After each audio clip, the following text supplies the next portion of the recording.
Vivencias.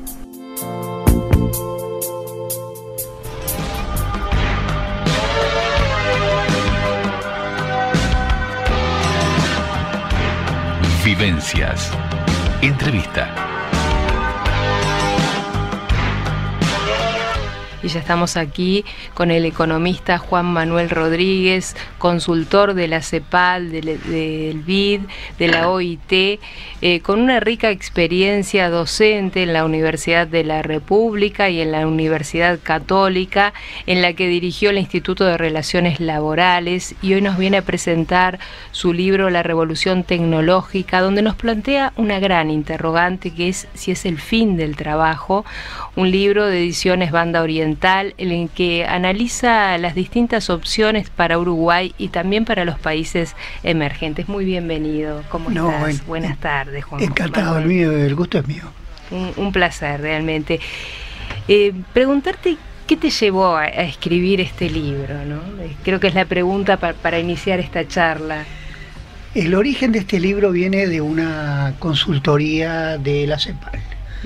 O sea, hay un programa, CEPAL tiene varios programas, el más conocido probablemente sea el del desarrollo, pero hay un programa que es de relaciones de trabajo, donde el director es Jürgen Weller, que hace, actividades diversas. Una de ellas se hizo en Santiago de Chile, y como conclusión de ella me invitó a escribir un libro sobre esta temática.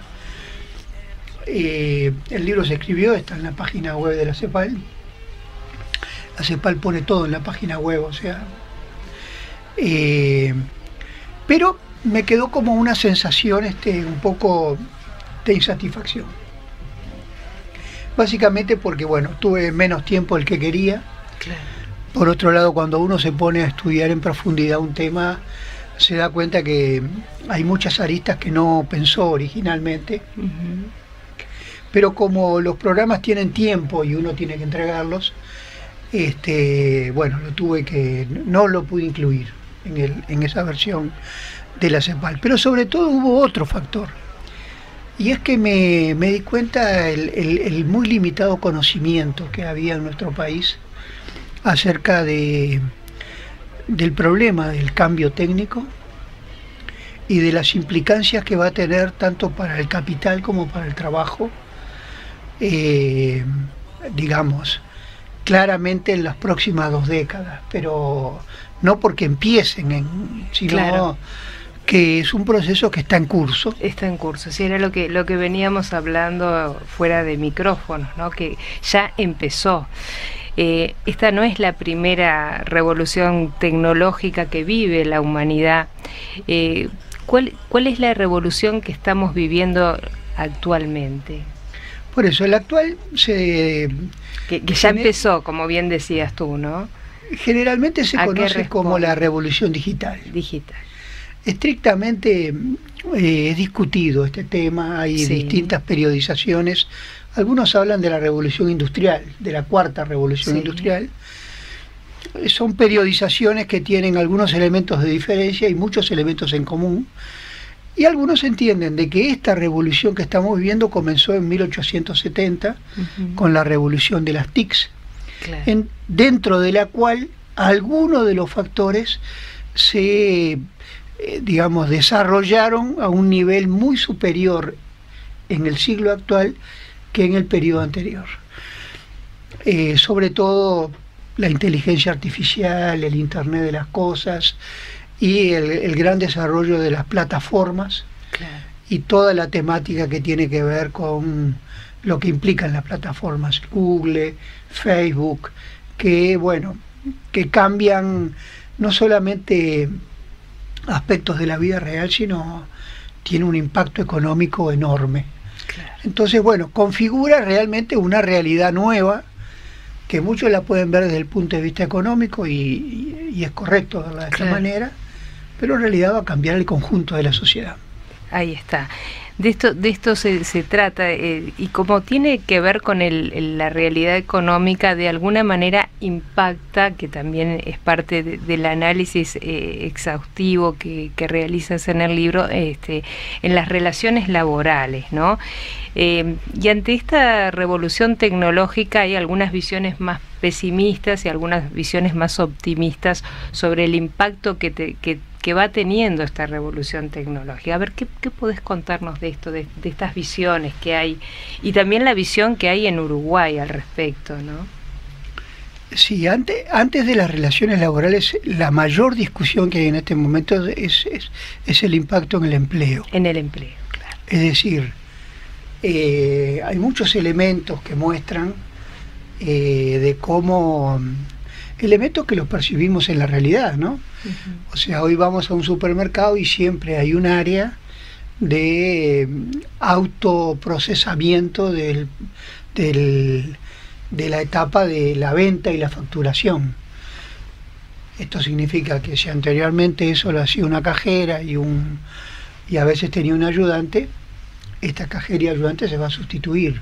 Sí, ya en algunos lugares se ha sustituido, uno pasa y automáticamente por una caja y lee los productos y sale impreso el ticket, no en todos, pero ya está pasando. Bueno, y eso va a crecer.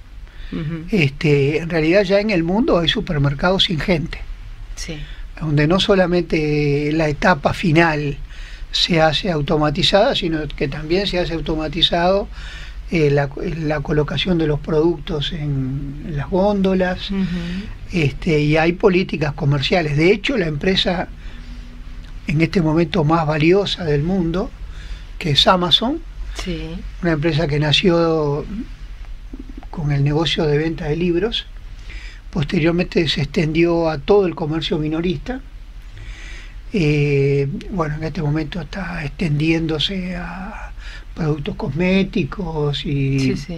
Bueno, Amazon tiene ya locales en donde no hay gente, son totalmente automatizados y todo indica que bueno, está extendiéndose con entregas con drones. El objetivo que tiene es que si se hace un pedido, ese pedido se entrega en la casa del consumidor en un periodo no mayor de 2 horas. Yo justo tuve una experiencia, encontré el año pasado con un amigo, una cosa insólita. Sí. Leo en un diario esas crónicas del libro, y un libro me llamó la atención, me pareció que era un libro muy moderno, acá no. Y justo venía el fin de semana un amigo que venía de Barcelona. Entonces le escribí y le dije, mirá, ¿sabes qué? Vi este libro, me resultó muy interesante. Yo no creo que esté acá, porque no es un libro comercial, no es un bestseller, es un libro más bien de estudio, de un tema económico muy sofisticado, que no creo que esté acá. Pero bueno, te lo aviso porque si lo encontrás en el aeropuerto cuando venís, esto era un viernes, ¿no? Sí. Él tomaba el avión el domingo, y dice, si venís y lo encontrás en el aeropuerto, tráemelo hoy. Claro. Bárbaro. Bueno, cuando llegó acá, me llama por teléfono, nos encontramos y me entrega el libro. Ah, lo encontraste, qué suerte. Sí, en realidad, no en el aeropuerto. Claro, lo había encargado por Amazon. Cuando me dijiste, le mandé un correo a Amazon, averigué, estaba, y de tarde lo tenía en mi casa. Sí, sí, eso sí. Esto es algo insólito, ¿no? Sí, sí. Bueno, esto se va a profundizar básicamente con la sustitución de lo que se llaman tareas rutinarias, que son cada vez más. La pregunta es ¿por qué rutinarias? Claro. En realidad son tareas que tienen una forma uniforme de hacerlas sistemáticamente. Entonces, en la medida que esa tarea puede ser descompuesta en tareas pequeñas, uno puede programar a un robot, y un robot es una máquina controlada por una computadora, para que haga exactamente esa tarea. Claro. Probablemente lo haga una tarea más exacta que lo hace el hombre. Y lo haga con una particularidad, y es que trabaja 24 horas. Claro. y que además no tiene accidentes laborales. Entonces, supongamos, la industria automotriz en Europa está cambiando radicalmente con la introducción de robots que en este momento comparten la línea de producción con humanos. Claro. En un hecho absolutamente insólito desde el punto de vista de la organización del trabajo. Ahora, cuando uno ve el video de cómo, por ejemplo, se coloca el motor dentro de o la caja de cambio, uno puede ver que es un robot que tiene una serie de brazos, que levanta el motor y lo coloca exactamente en su lugar, al mismo tiempo que aparece un brazo, que es otro robot, que le coloca una o dos tuercas. Inmediatamente aparece en otro brazo que le coloca el resto de las tuercas y otro brazo que las atornilla. En un proceso que uno dice, si eso se hiciera manualmente. Bueno, primero, para levantar el motor se necesitan ¿cuántas manos de obra? Varias personas. Sí, sí. Para que lo coloquen exactamente en su lugar se necesita un tiempo. Claro. Y después todo el resto de los trabajos. Entonces, bueno, la pregunta entonces que se hace uno, que aquí es donde viene la pregunta inicial que tú hacías, es: ¿no desaparecerá el trabajo? Claro, es la gran pregunta que nos hace cuando nos plantea el título del libro, ¿no? Y es la pregunta que estamos todos preocupados, y que hace tiempo que nos venimos planteando esta pregunta. Pero de alguna manera quizás no es que desaparezca el trabajo, de pronto surjan otras nuevas oportunidades o formas de trabajo. Por ahí capaz que vamos a responder esto, no sé. Bueno, el problema es, como al principio yo explicaba, ¿qué es lo programable dentro de las tareas? Claro. Lo programable son las tareas rutinarias. En cambio, una tarea que se hace en condiciones variables, que requiere habilidades no programables, por ejemplo, trabajo en equipo, por ejemplo, afectividad, creatividad, es muy difícil que esto sea programable en una computadora. Claro, y que seamos entonces ahí sustituidos por un robot. Exactamente. De todas maneras. Es lo que se viene. De todas maneras. Con el correr del tiempo, las tareas que pueden ser programables claramente crecen. Eso es una tendencia clara. Sí. Por ejemplo, un ejemplo que resulta bastante ilustrativo. Cualquier persona, por ejemplo, que llega a cierta edad necesita un acompañamiento y un cuidado. Uno dice, bueno, cuidar a una persona es difícil, que lo pueda hacer otro que un humano. El tema es que en el mercado ya se están vendiendo robots de acompañamiento. Increíble. Son robots que según lo que dicen, su propaganda, son capaces de captar el estado de ánimo de la persona.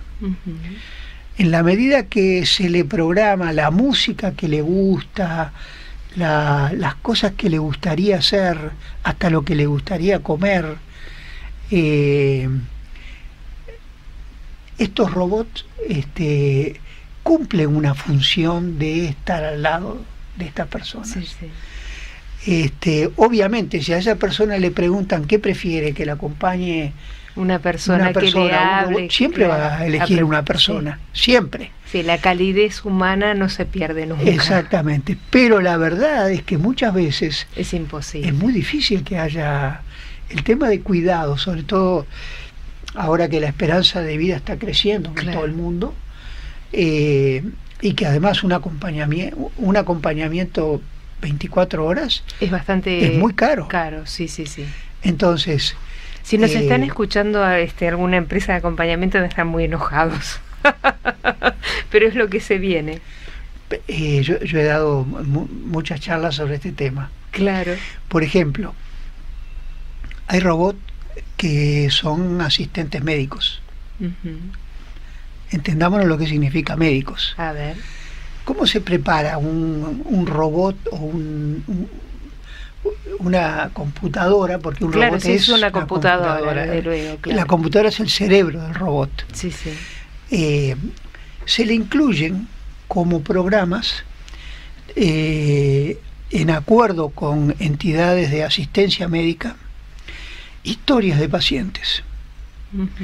La historia incluye la característica de un paciente, los exámenes que se le hizo, que es como una especie de fotografía de la situación en la que está, claro, la terapia que se le recomendó y el resultado. Esto se hace en cientos de miles de pacientes, en las historias que están en los centros durante mucho tiempo. Claro. Esto es como la experiencia de la máquina. Entonces, cuando viene un paciente, una máquina le puede, a partir de esos datos que tiene incluido, sí, en su programa, le puede decir que se necesita que haga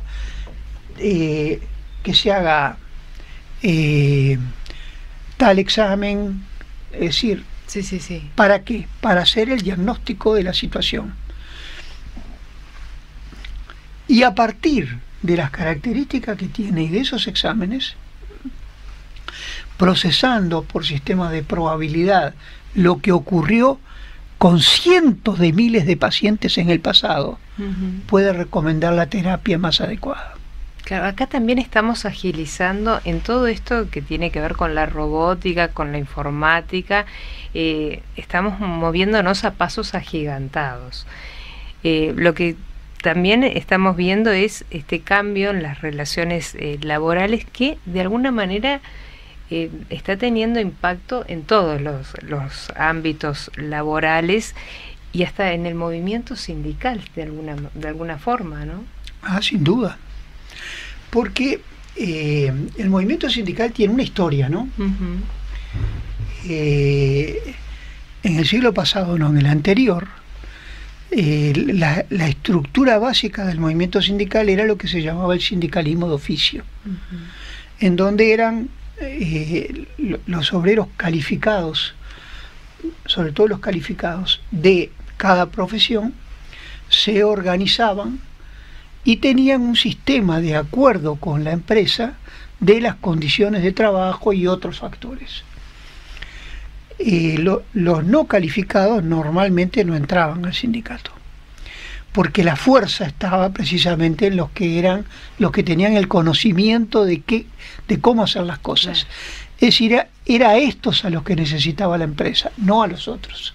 Los otros son sustituibles, pero los que tienen el conocimiento del oficio no son sustituibles. Entonces, bueno, ese era un sindicalismo que funcionó hasta principios, las primeras décadas del siglo pasado.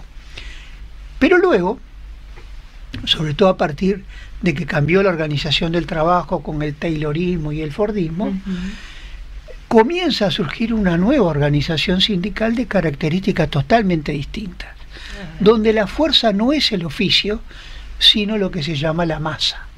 Es decir, la cantidad de trabajadores que son capaces de, dejando de trabajar, lograr reivindicaciones de condiciones de trabajo, de salarios.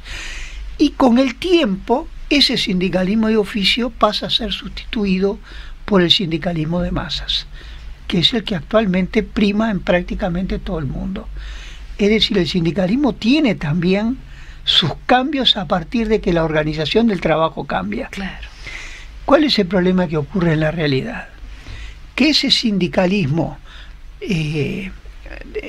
digamos, de un sindicalismo de un trabajador no calificado, normalmente es el más rutinizado y por lo tanto el más sustituible. Por lo cual es muy probable que el sindicalismo, como ya se está percibiendo en el mundo actual, tenga problemas de representatividad.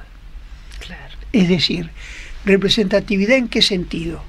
De ser capaz de encontrar las plataformas para expresar los intereses de los trabajadores que efectivamente quedan, que no son tantos los masificados, los de trabajo rutinario, sino los de trabajo específico por ese cambio en las relaciones laborales que están habiendo a partir de esta revolución tecnológica que nos está marcando a todos.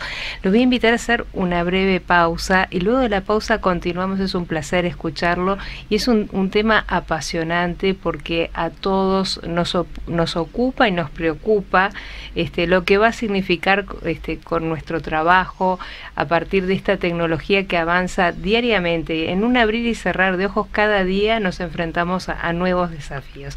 Vamos a hacer una breve pausa y continuamos aquí junto al economista Juan Manuel Rodríguez analizando este libro, La Revolución Tecnológica, tratando de contestar esta pregunta, si es el fin del trabajo, y analizando las opciones para Uruguay y también para los países emergentes.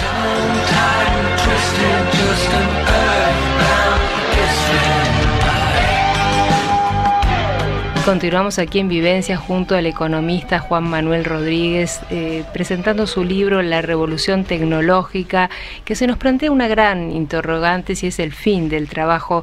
Y nos fuimos a la pausa y uno de los problemas grandes para enfrentar esta pregunta, si es el fin del trabajo, como veníamos hablando, es el tema de la educación, ¿no? Cómo prepararnos desde el punto de vista educativo, cómo prepararnos también socialmente para recibir este impacto que ya está cambiando la educación, pero creo que la educación sigue de alguna manera teniendo sus falencias, sus fallas, y ahí, bueno, te voy a dejar a ver qué opinas al respecto, porque es un tema bastante complejo, ¿no?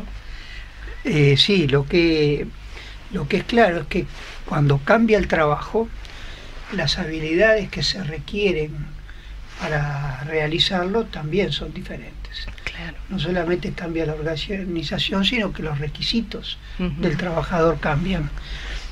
Esto no es algo que pase ahora por primera vez. No, claro. En la historia ha pasado sí. muchas veces y seguramente va a seguir pasando. El tema es que en la medida que una transformación tanto de la economía como de la sociedad, genera eficiencias grandes, es muy difícil que se detenga.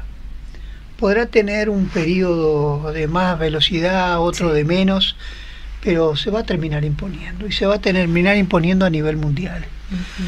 El país que decida, bueno, supongamos por un razonamiento de esto tiene muchos costos sociales, porque se pueden perder empleos, porque hay gente que va a tener dificultad de trabajar y dice, bueno, no quiero impulsar esto, lo que le va a pasar es que va a producir productos de peor calidad, de mayor precio, y salvo que cierre su economía y elimine la competencia, los productos del exterior van a venir de cualquier manera mejores. ¿Y qué rol va a jugar el Estado en todo esto? Por eso mismo, esto la actitud más positiva es asumir que hay condiciones muy fuertes para que esto se termine imponiendo a nivel mundial y que lo mejor es prepararse para eso. Esto implica no solamente promover el cambio técnico, sino preparar las condiciones para atenuar los costos sociales que seguramente en el corto plazo se van a dar. Claro. Estos son problemas de empleo, pero digamos, hay en el mundo estos temas de cuáles son las políticas sociales son muy discutidas. Está claro que la educación tiene un rol fundamental, porque probablemente aprendiendo cosas distintas de las habilidades que hoy existen en la realidad. Hay un trabajo que se presentó hace unos años en donde se estudiaron las demandas de habilidades futuras y la conclusión es que las 2/3 partes de las habilidades que se van a pedir en el futuro hoy todavía no existen. Esto quiere decir que no hay capacitación sobre ellas. ¿Por qué no hay capacitación? Porque se está conformando la habilidad, la categoría o el tipo de trabajo. Es tan rápido el cambio que todavía no se generó. Cuando se conforme, el sistema educativo va a tener que tener la capacidad de transformarse para preparar justamente esa gente. ¿Por qué va a tener que transformarse? Porque si no va a estar capacitando a gente en habilidades que nadie le va a pedir. Claro. Y esto genera frustración. Frustración en la persona y frustración en la institución. Claro. Entonces, ¿cuáles son las cosas que se van a demandar? Bueno, nosotros sabemos algunas cosas, porque ya está ocurriendo. Claro. Como estas que recién mencioné, de las que se llaman en general habilidades blandas. Aprender a trabajar en equipo, pensar los temas para resolver problemas, encarando no un oficio tradicional, sino estar preparado para resolver lo nuevo, lo distinto, sabiendo que seguramente no va a tener que conocer solamente una disciplina, sino varias, combinándolas en el trabajo. Esto uno lo puede ver, por ejemplo, en un mecánico. Sí, sí. Hoy, anteriormente, un mecánico tenía un electricista, tenía un mecánico, podía haber algún otro que tenga una habilidad específica. Pero hoy los motores tienen una cantidad de componentes que son electrónicos. Un mecánico que no sepa electrónica difícilmente puede reparar un auto. Claro. Y no es que no tenga que ser mecánico. Claro. Tiene que ser mecánico, pero con las habilidades adecuadas a la estructura del motor, en donde hay muchas piezas que son cerradas, en donde lo relevante es tener un tester y saber manejarlo, saber qué está mal y cambiarlo. Y el verdadero mecánico que no sepa eso hoy no va a trabajar. Queda fuera de las leyes del queda mercado. Fuera. ¿Por qué? Porque no sabe manejar un motor. Claro. Porque el motor cambió. Bueno, imaginemos cuando el auto sea más autónomo.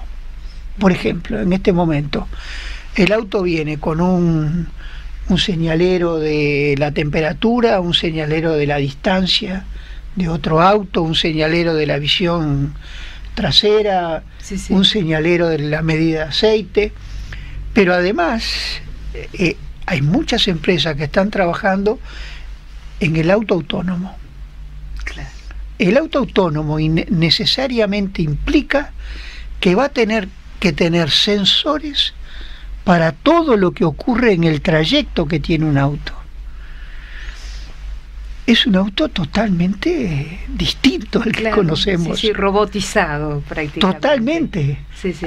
Ahora, hay lugares que ya están funcionando estos autos. Claro. No es que esto va a ocurrir dentro de 10 años. Dentro de 10 años se dice que es probable que en algunos países se prohíba manejar, porque va a ser más seguro el auto autónomo que el auto. Claro, sí, porque las fallas humanas, las distracciones no van a estar. Exactamente. Entonces, así como hay países que ya decidieron eliminar la moneda, sí, ya hay países en donde la moneda ocupa más o menos el 20% de las transacciones. Claro. Pero se piensa que dentro de poco tiempo, 1 o 2 años, no estamos hablando de tanto tiempo, no, toda la moneda va a ser digital. Entonces, la digitalización viene con todo. ¿Qué pensamos de un sistema bancario sin dinero? Bueno, ya estamos en ese acontecimiento que el sistema bancario ha cambiado, ¿no? Y ya estamos casi, no circula, cada vez circula menos dinero. Exactamente. Pero además, ¿cómo hace el Banco Central para controlar la emisión monetaria, que tiene un efecto importante en la inflación? Si el dinero es digital, si el dinero es emitido por los actores privados sin intervención del Estado, como pasa con el Bitcoin, por ejemplo. Claro. ¿Y cómo hace entonces? Bueno, esa es la gran pregunta.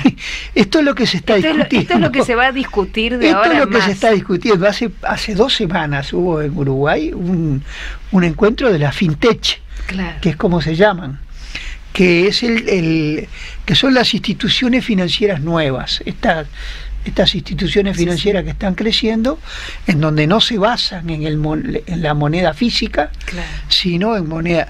Y bueno, hacen préstamos y hacen inversiones en el exterior y dentro del país. A lo que voy es, las habilidades para manejar esto van a ser distintas. Claro. Es decir, el empleado bancario no se tiene que sentir atacado por el hecho de que ahora no va a estar sentado en una ventanilla recibiendo dinero, porque nadie le va a dar dinero. Claro. Lo que tiene que saber es que va a tener que tener una nueva habilidad para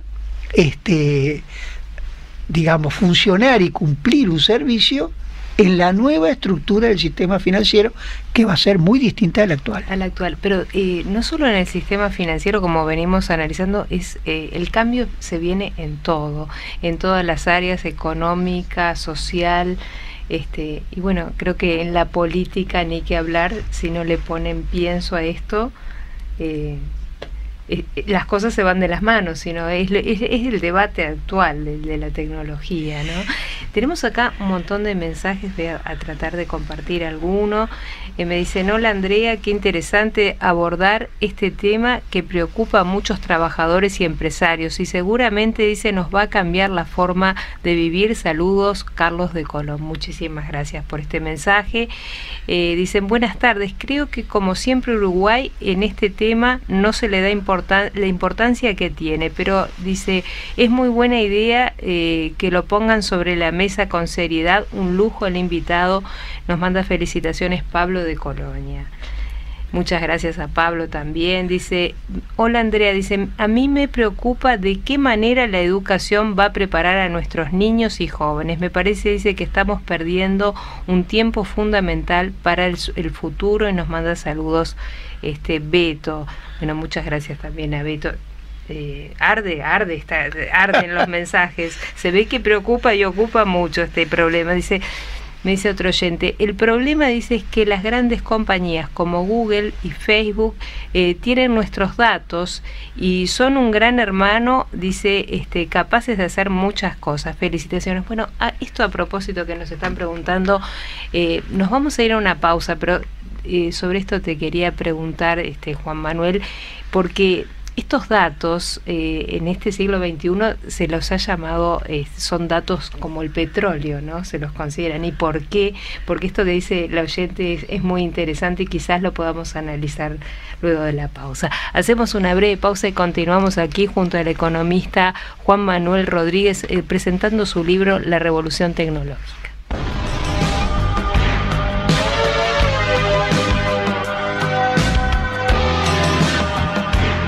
Vivencias. Entrevista.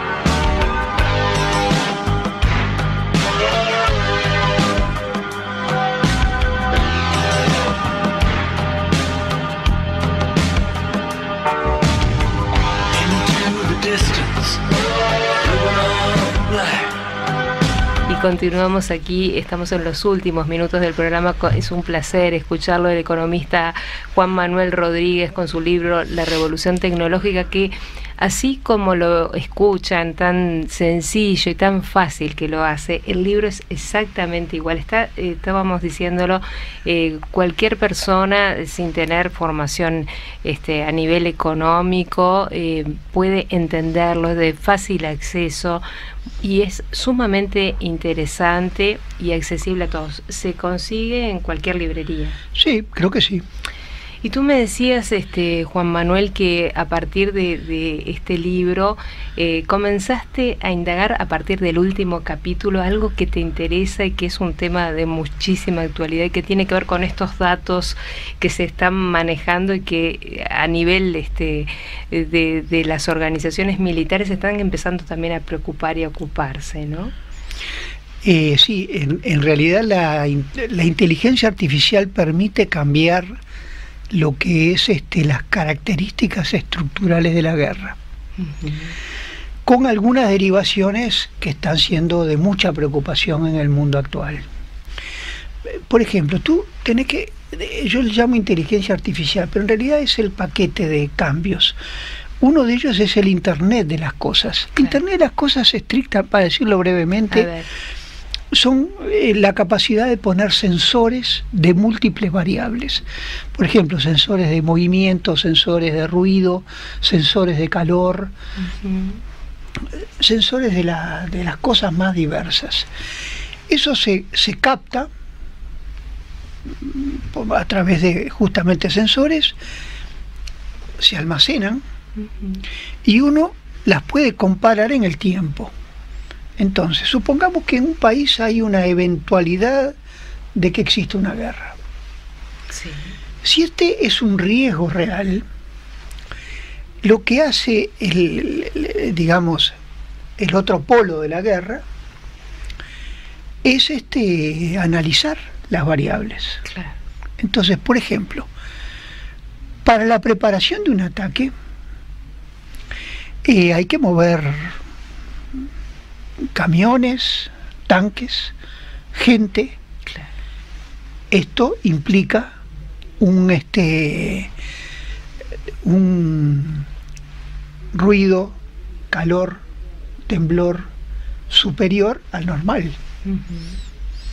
Con lo cual, estos datos que provienen de esos sensores de la inteligencia, del Internet de las cosas, podrían estar adelantando un posible ataque. Entonces, ¿qué es lo que ocurre? El otro puede hacer un ataque preventivo, con lo cual, digamos, ya no es necesario un desplazamiento de personas. Ese desplazamiento solamente se da cuando el conjunto de variables procesados por inteligencia artificial muestra que hay un movimiento atípico. Ahora, qué peligroso todo esto. Así como se releva esto, una de las disciplinas técnicas que están relatados en el libro es lo que se llama la identificación digital. Es decir, supongamos, esto uno de los primeros que lo aplicó fue Amazon. ¿Para qué lo aplicó Amazon? A ver. Amazon lo que hace es un marketing de sus productos de venta a partir del interés de sus clientes. ¿Cómo capta el interés de los clientes? Siguiendo al cliente por medio de video de cómo va caminando en sus góndolas. Nadie mira algo que no le interesa. Claro. Entonces, si lo mira por los gestos, sí, puede identificar si esto lo agarra, lo toma, lo coloca, en fin, y le hace una propaganda específica al interés de ese cliente. Todo esto hecho por máquinas, ¿no? Claro, acá no hay personas. Sí, inteligencia artificial. Exactamente. Bueno, pero para esto hay que desarrollar un sistema que permita identificar los gestos. Los gestos de la cara, claro. Imaginemos que uno prepara un dron chiquito, que pueda caber en una mano, con un programa que tiene las características faciales de una persona X que se está buscando en una determinada población. Claro. De tal manera que con ese reconocimiento de imágenes circula a mucha altura, y cuando la encuentra, o sea, encuentra una persona que reúne las características de la programación que está buscando, de esa cara que está buscando,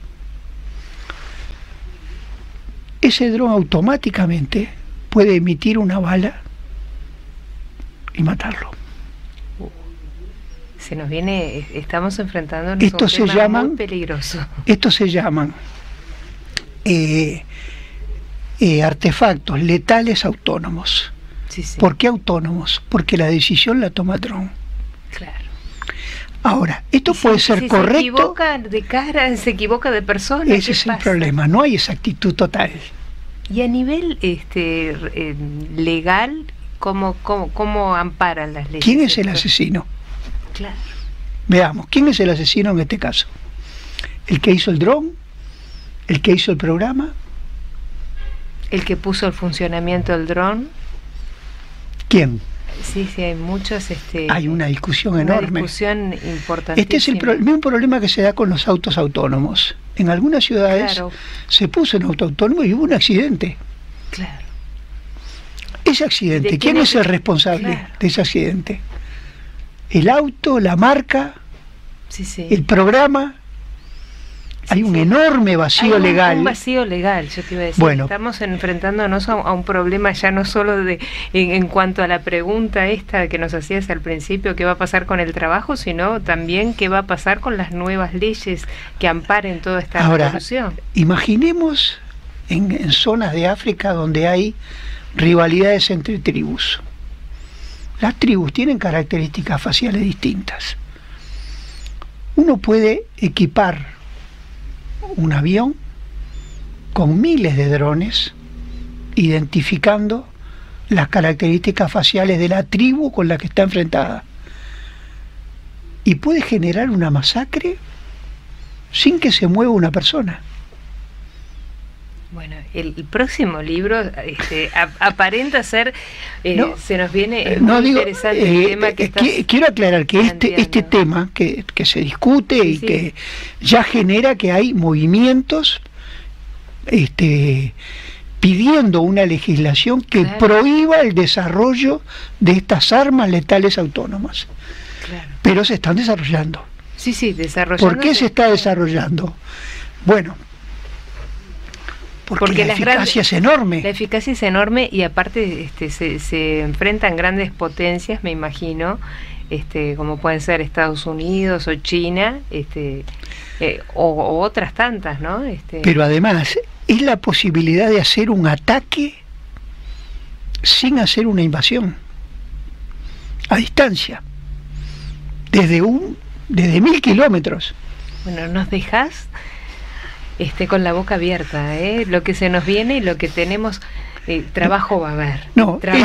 Trabajo va a haber, porque nos tenemos que poner a trabajar todos. Lo que es claro es que yo quiero, digamos, cambiará la perspectiva del trabajo. Lo que creo que esta revolución tecnológica le abre al mundo la posibilidad de tener una generación de productos mayor que nunca en la historia. Pero tal como pasó en las otras revoluciones industriales, también tienen algunos efectos que requieren el compromiso de la gente y de los estados para regular efectos negativos. Un compromiso ético, digamos. Exactamente. Que es lo que hay que ponerle, pienso. Todo esto yo creo que nos va a traer más trabajo que nunca, porque nos vamos a tener que sentar a dialogar y gente muy preparada, con mucha capacidad y mucho pienso a todo esto, que no va a ser nada sencillo. Se me fueron los minutos, ha sido un inmenso placer contar con tu presencia, es un gusto escucharte, un placer el libro, y bueno, y esperamos este próximo libro que está ahí por salir. No, todavía no. Bueno, te incentivamos porque es muy interesante sobre lo que estás escribiendo, realmente un tema de muchísimo interés. No, de paso el gusto es mío, me encanta hablar de estos temas. Un gusto, un placer, y lo recomendamos. El libro está en todas las librerías, La Revolución Tecnológica, y ponemos el tema que estuvimos tratando, el fin del trabajo, esta pregunta que con muchísimo gusto hoy el economista Juan Manuel Rodríguez aquí en Vivencias nos ha acompañado. Un placer. No, el placer es mío. Muchísimas gracias. Vivencias.